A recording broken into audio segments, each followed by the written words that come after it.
우리도 이 본문의 말씀을 읽을 때 하나님이 모세를 복되게 하셨기 때문에 모두가 다 이 모세에게 귀향을 길을 기쁘게 읽고 있습니다. 그런데 그리고 그 다음 절에 나오는 말씀을 읽게 되면 우리도 모르게 하고 의아한 마음을 갖게 됩니다. 왜냐하면 하나님이 갑자기 모세를 죽이려고 하셨기 때문이에요. 모두가 이 본문의 말씀을 읽으면 이는 할례 때문이다라는 말씀 때문에 할례 때문에 하나님이 모세를 죽이려 하셨다는 이유는 알지만 왜 그것이 모세가 죽을 죄가 되는지를 이해를 못하는 분들이 있습니다. 설명이 없어요. 분명 설명은 할례 때문이라고 말씀하고 있지만 그것에 대해서 명확하게 왜 할례 때문에 모세가 죽게 됐는지는 우리가 이해하기가 어렵습니다. 그런데 오늘 본문의 말씀을 깊이 묵상해 보면 오늘 그 이유를 분명히 알 수가 있는 것이에요. 하나님은 모세와 함께 그의 가정도 애굽으로 함께 내려보내십니다. 모세도 자신만 홀로 가는 게 아니라 자신의 하나님 주신 사명을 감당하기 위해서 아내와 자녀들을 함께 데리고 내려갑니다. 그러니 이 모세의 사명은 이 가정이 함께 짊어질 사명이고 그의 아내와 그의 아들들도 함께 아버지와 동역해야 될 사명입니다. 그러므로 모세가 미디안 제사장의 딸 시보라와 결혼하는 것은 결코 우연이 아닙니다. 하나님이 모세를 세우신 것 같이 모세의 돕는 배필로 시보라를 세우신 것이에요. 시보라는 모세와 결혼해서 두 아들들을 낳습니다. 게르솜과 엘리에셀을 낳는데 게르솜은 내가 이방에서 객이 되었다라는 뜻이고 엘리에셀은 하나님이 도움이 되셨다라는 뜻입니다. 아멘. 그러니까 오늘 이 게르솜 내가 이방에 객이 되었다라는 것은 하나님의 특별하신 뜻이 있어서 내가 이방인들 가운데 방황하는 사람이 되었다는 뜻이고 오늘 엘리에셀은 그럼에도 불구하고 그 가운데서 하나님이 나를 도우신다라는 것을 깨달은 모세의 신앙 고백이죠. 두 아들들은 다 하나님의 은혜로 얻은 아들들이요 하나님의 뜻을 담은 아들들입니다. 이 엘리에셀이라고 하는 이름은요 사무엘 미스바에서 이제 블레셋 사람들로부터 큰 고통을 받는 이스라엘 백성들을 건져낼 때 이스라엘 백성들을 다시 한번 회개하게 하고 하나님께 돌이키면서 오늘 에베네셀이라는 이름으로 바꿔서 하나님을 부르게 됩니다. 하나님이 여기까지 우리를 도와주셨다. 아멘. 이러한 신앙 고백은 모두 하나님의 은혜를 기초로 하는 이름들입니다. 그런데 모세는 이 아들들에게 하나님의 은혜로 얻은 아들들이기에 이 아들들을 하나님 말씀하신 대로 난지 8일 만에 할례를 베풀어야 합니다. 아브라함과 그의 본속들은 모두 난지 8일 만에 할례를 받도록 하나님 말씀하셨어요. 그런데 어떤 이유에서인지 모세의 아들들은 아직 할례를 받지 못했습니다. 그래서 하나님은 모세를 죽이려고 하실 때 시보라가 돌칼로 그 아들의 포피를 베어서 모세의 발 앞에 둡니다. 무슨 뜻인가요? 오늘 그 아들들이 할례를 받지 못하는 것은 그의 어머니가 그 할례를 받지 못하게 했다는 것을 말씀하고 있는 거예요.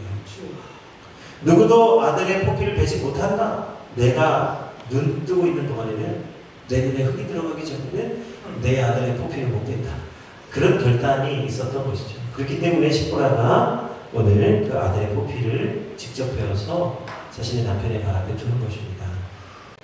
오늘 모세와 시보라도 하나님의 부르심 앞에 있지만 두 사람은 분명히 믿음의 차이가 있었어요.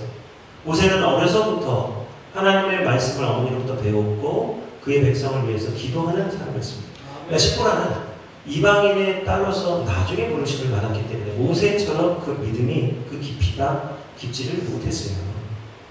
그래서 믿음의 차이가 있었기 때문에 함께 멍이를 매는데 어려움이 있었다는 사실을 깨닫게 됩니다. 오늘 하나님은 모세를 통하여서 이 애굽의 장자와 내 아들 이스라엘을 바꾸겠다. 내 아들 이스라엘은 내 아들이다. 내 것이다.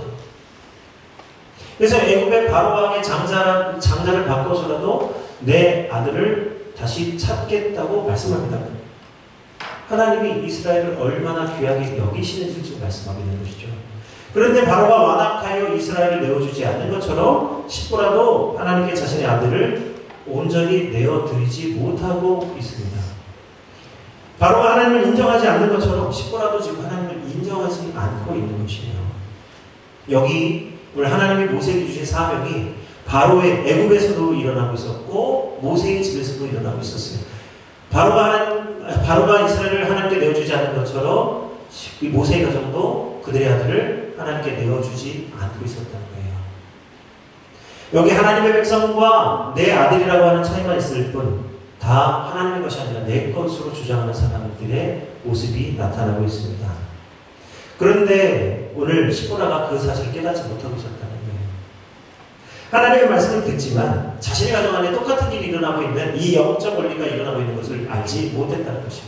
이것을 깨달았던, 이것을 비로소 깨달은 시보라는 사랑하는 자기 분신처럼 여기는 아들의 포피를 베어서 남편의 발 앞에 두었습니다.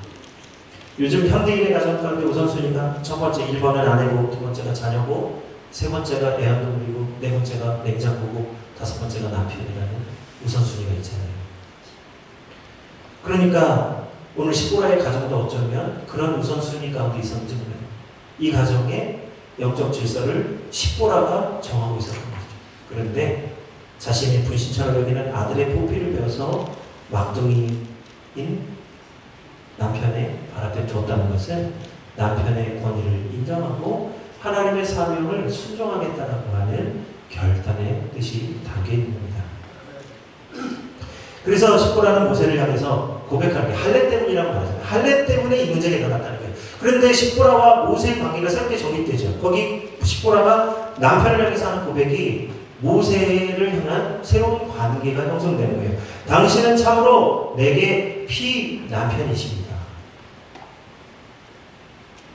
자신의 아들의 포피를 베어서 피를 흘림으로써 내 남편이 살아나게 되는 것, 다시 말하면 하나님의 은혜를 입게 되는 것, 그것이 하나님의 권위와 질서에 순종하는 일임을 깨닫고 아들의 포피를 베었다는 거예요. 그래서 남편이 그냥 남편이 아니고 피남편, 언약의 남편, 생명의 남편.